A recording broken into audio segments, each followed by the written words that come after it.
You got a #1 song. You're on this massive TV show. Like, where does that all go? And by the way, not to be maudlin about it, and all due respect, your father also passed away in 1981. Yeah. I mean, that's a pretty intense year. Yeah, it was yin yang for sure.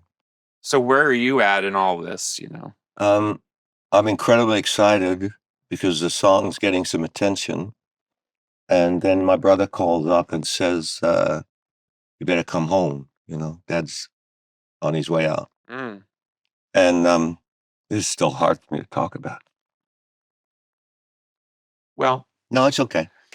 To at least be in the room with you.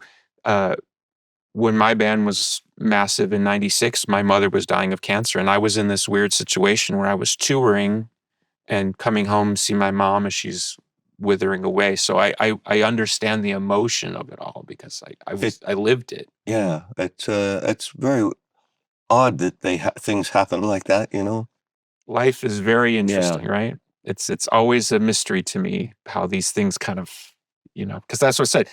In terms of your life, 1981 is one for the ages. Yeah, I'd gone to a party before that, just before that started, and had my tarot cards read, which, and the woman said, "That is the most amazing reading I've ever done."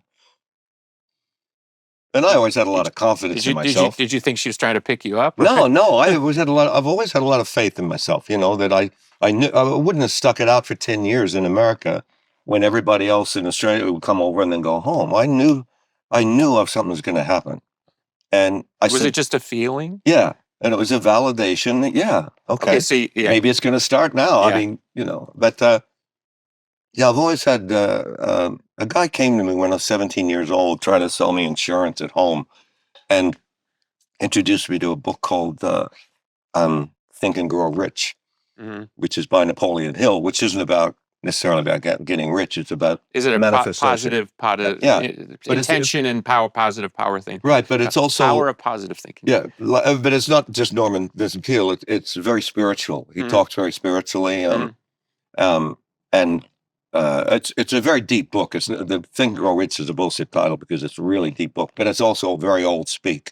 It's written in the 1920s, and I lived by that book. I had CDs later on, but I had read the book 30, 40 times, and it told me about visualization. It taught me about visualization. Where the only difference between us and the animals is that we can visualize a different future for ourselves. Right.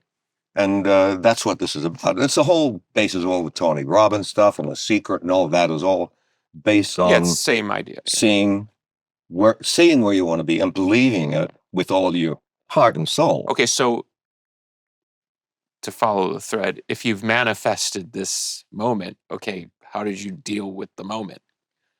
Was it what you hoped it would be? It took long enough. Seriously, I mean, it was exciting, but it was, oh my God, it was exactly like I thought it would be. Yeah.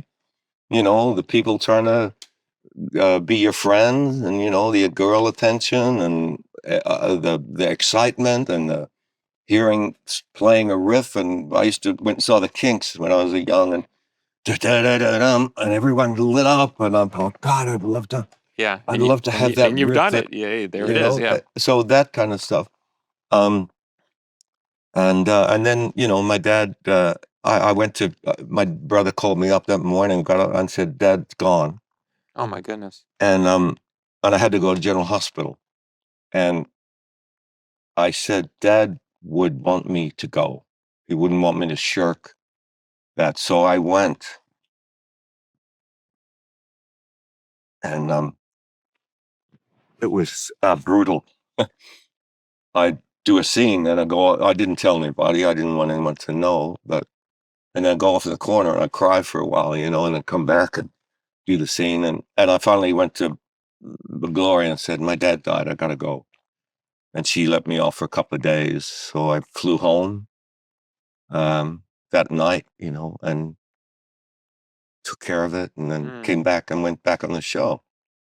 And it was, I remember flying to Florida to do some radio thing, and a radio guy there still Scott Shannon still remembers it. He said it was amazing that you did it, but I was lying on the floor of the plane with my stomach in knots like this. Mm.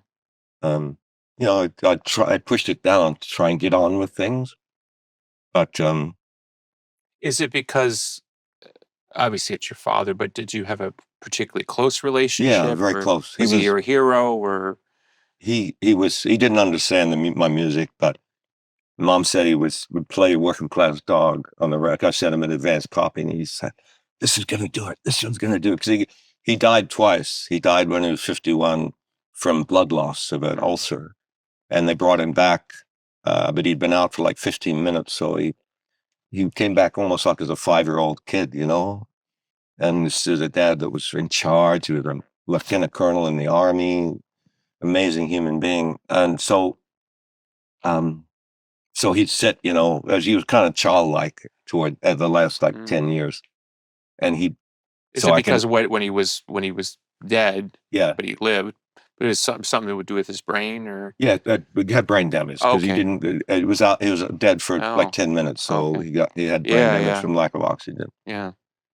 We didn't know if he'd come back, but he didn't, he came back a little, but he was always very young in his, where he lost all his stress lines and, so maybe there was a positive thing to it. But I can imagine him sitting in the chair. Oh, yeah, this is going to be the one.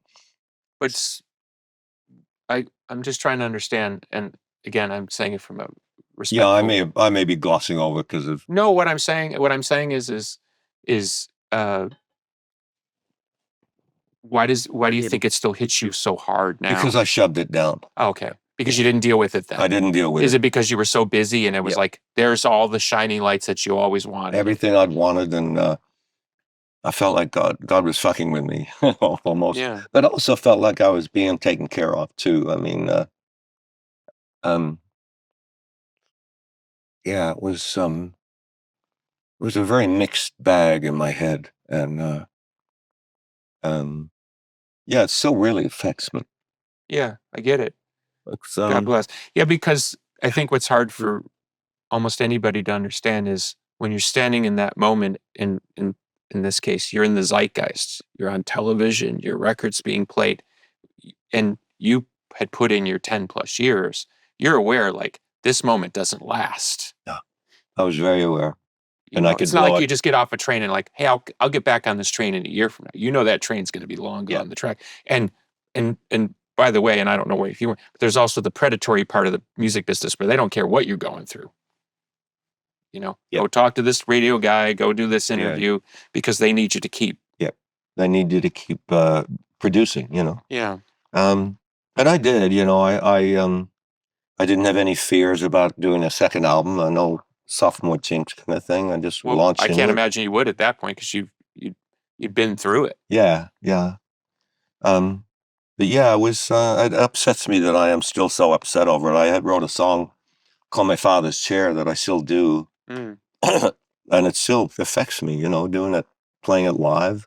Yeah. Sometimes I can just get through it, but other times it still affects me, and it's part of a softness in me that I don't love. Well, there's nothing wrong with that.